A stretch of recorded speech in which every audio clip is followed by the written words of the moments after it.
Hey, TikTok family, I'm hoping you had a great weekend with family. Let's go ahead and continue with the business at hand with my story. Now remember I told you guys I was kicked out and I am now living with my cousin and her kids.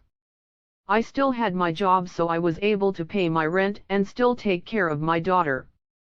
I still was talking to the music producer, we still had our conversations on the phone.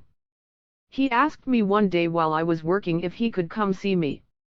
He said he was always traveling to Florida for business and he had a project that he was working on with an artist that was in Florida. I lived in Orlando, Florida at the time on the east side of town near the UF campus. So if you know you know. I told him it was fine that he could come see me, but I never saw what was coming. When he came he looked rough and not like a music producer at all. When he came he said that he was going to be in Florida for a couple of months and that he was waiting on the label to fix his hotel arrangements. I spoke to my cousin in secret and we came up with a plan where he could stay until he was done with his project. He would just have to pay rent.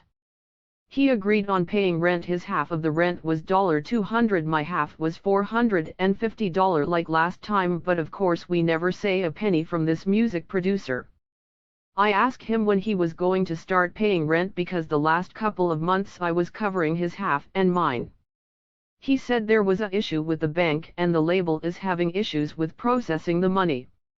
He said he had $12,000 just pending.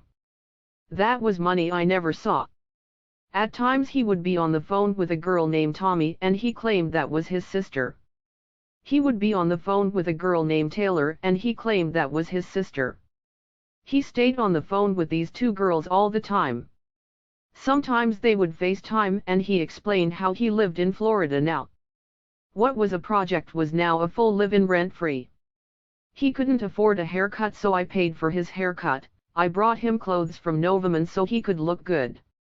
All he did was watch TV, talk on his phone or stalk my every move. He tried to wine and dine me and wanted to take me on dates, but I paid for the bill every time. I started to think that this man is not a music producer, and what had I got myself into? When I would work he would sit behind me and just stare at me while I worked. Whenever my phone rang he would pick it up as if it was his phone. Everyone knows that I don't ever have someone else answer my calls. Not even my own kids answer my phone, let alone bring it to me.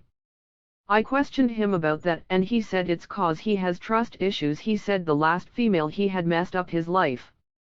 He said he took her to Canada for a music event he was hosting for an artist and was willing to propose to her that same day after the event, but her side boyfriend and his gang shot up the place and he was hospitalized.